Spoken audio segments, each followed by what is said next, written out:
It is 8 a.m. in San Diego. I'm in Balboa Park, and today we're going to take a tour of the Japanese Friendship Garden.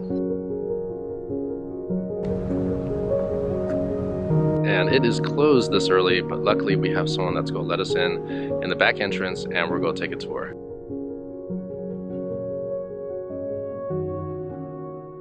All right, so I just got let in right now. So let's take a look around. This is the Bonsai Collection. So let's walk through it really quick. So this garden and this bonsai display is kind of special to me. You know, we started our company about 14 years ago, and this collection right here inspired me to get into the hobby. You know, we started selling at farmers markets just about 4 blocks up the street in Hillcrest in about a 10 by 10 booth before we even went online, and that was sort of the history of where we started. All right, before I completely lose track of time, we're going to meet up with Frederic Hewett, the program coordinator here at the Japanese Friendship Garden, and he's going to give us a quick tour. All right, so we got to walk up back to the front gate. So this is the Japanese Friendship Garden of San Diego. You're here before public opening hours, so Okay. You get a behind-the-scenes sneak peek. Yeah, thank you. If we're out front, you'll see a large welcoming stone that is inscribed with the Chinese characters San K N, which means three-scene garden. Huh. And this was a Japanese name bequeathed from our friends in Yokohama. It's the sister city of San Diego. Okay. And part of the origins of this garden date back to the establishment of sister cities as international. After World War II, President Dwight D. Eisenhower wanted to establish citizen diplomacy as a force for Rebuilding. bonding goodwill and friendship between nations. So this is kind of where you'd start if you come visit the garden, huh? yeah. So tickets, gift shop are here, and all the proceeds for this go to benefit the garden? As you look down the path, you see the signature pine tree at the end. That's our current logo right now. Oh, okay. They trim it so that it looks miniature. Yeah. It's one of the many effects or illusions that they employ in Japanese-style garden. The path itself curves. Yeah. This is part of a way to feel more natural, also to hide what lies ahead. Yeah, and the emphasis is on horizontal layers. So a good garden is designed to encourage side sweep glances, so you're never really craning your neck looking upward. Oh, I see. Yeah. Okay. So how many people does the garden get, usually on a weekend? It depends. It differs day by day. Yeah. We can get a few hundred or a couple thousand. Oh, wow. During our annual Cherry Blossom Festival, we can get as many as 15,000. Okay. And so this is our exhibit hall. Okay. This is where we showcase our local artists. So it revolves every couple months. Oh, okay. Actually, it's a timely theme. We actually had a photo exchange with Yokohama, Japan. Oh, really? Just recently. Okay, great. Yeah, they have a garden there. It's also called Sankeien. And here, this was the original master plan for the garden, made over 40 years ago. And it pretty much stayed the same. Like, it took over 30 years to build the garden to where we're at now. We're still building. So we have our tokonoma here. Tokonoma display? Yeah, so it's an alcove.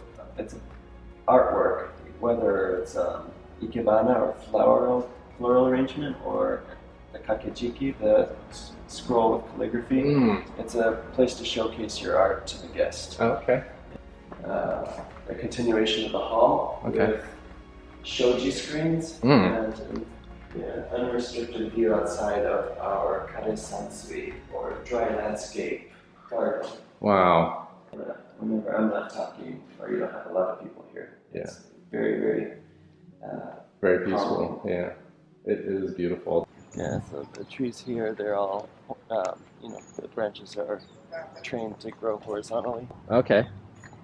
Oh, right here, all these pads that are made on this black. And yeah, it takes a lot of effort, for sure. The mark of an excellent Japanese garden is making it look very, very old, but maintained.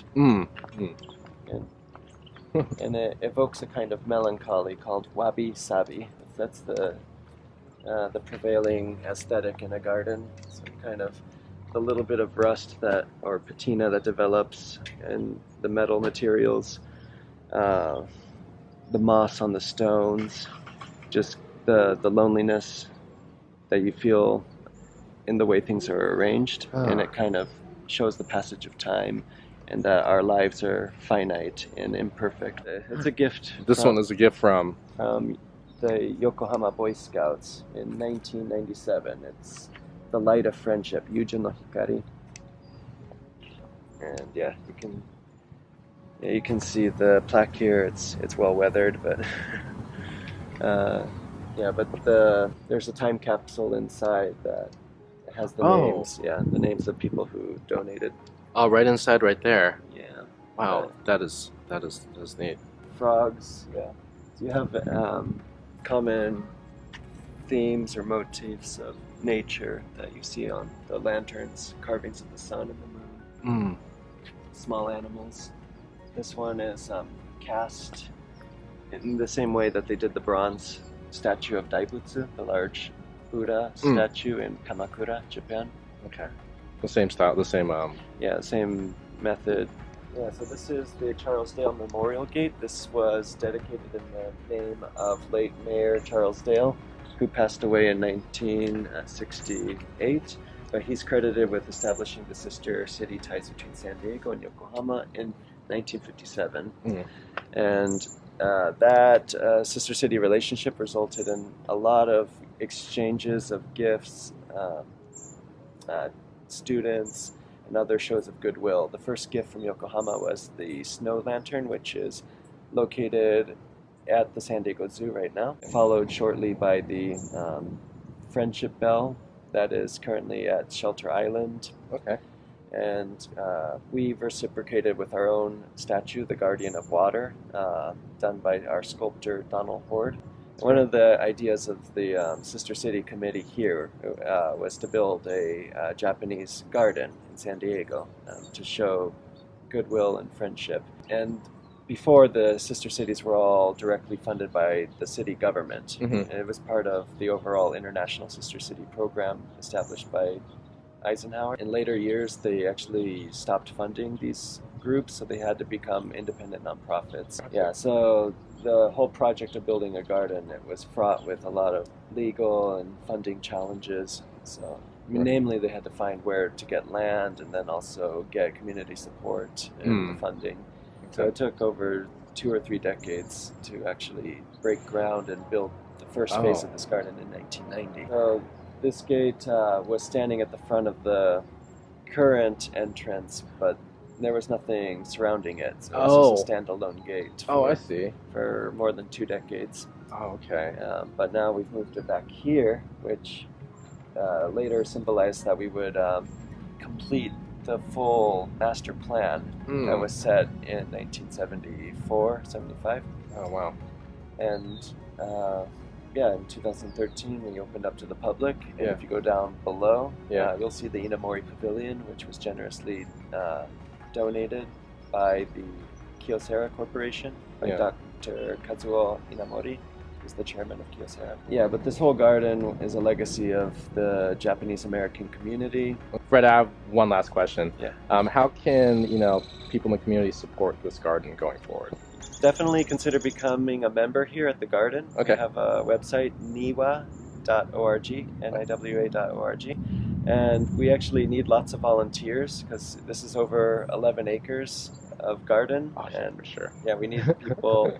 You were noting numerous times how meticulously maintained it is. Definitely. That's a lot. That's all volunteer power. Oh, okay. I mean, we have maybe just 2 or 3 gardeners. Yeah. Full time. But yeah, we need lots of help maintaining the garden, and then also we have events year round. Okay. Consider coming out. And all those proceeds support the garden as well. Everything, yes. Okay, fantastic. All right, thanks again, Fred. Thank you. All right, so we just had the most awesome tour by Fred Hewett here at the Japanese Friendship Garden. He's the program coordinator here, and he gave us a fantastic tour. We're going to head over down to the lower garden to see what they're building, and I'll share that with you right now. Look at this amazing path here. So we come down here on the lower garden.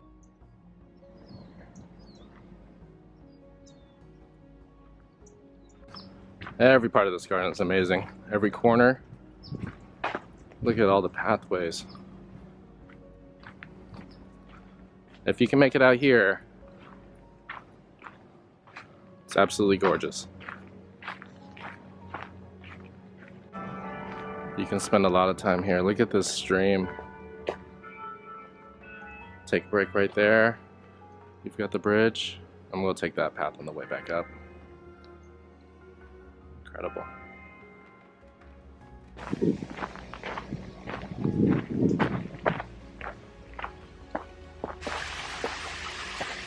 You come into this area, you've got more koi fish and a beautiful pond.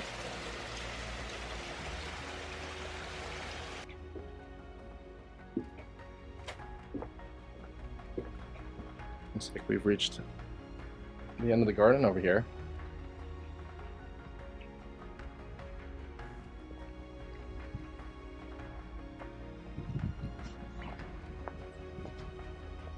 Some very nice rain chains.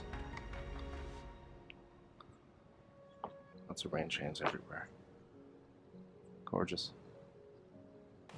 Alright, so let's head on back up to the upper level. Alright, so we're coming up on this bridge, and let me show you the view from it. And then here's the other side as well to check out this stream. So hopefully you guys enjoyed that tour of the Japanese Friendship Garden. If you'd like to know more, it's niwa.org. That's niwa.org. And if you're in San Diego, especially in Balboa Park, please come check it out.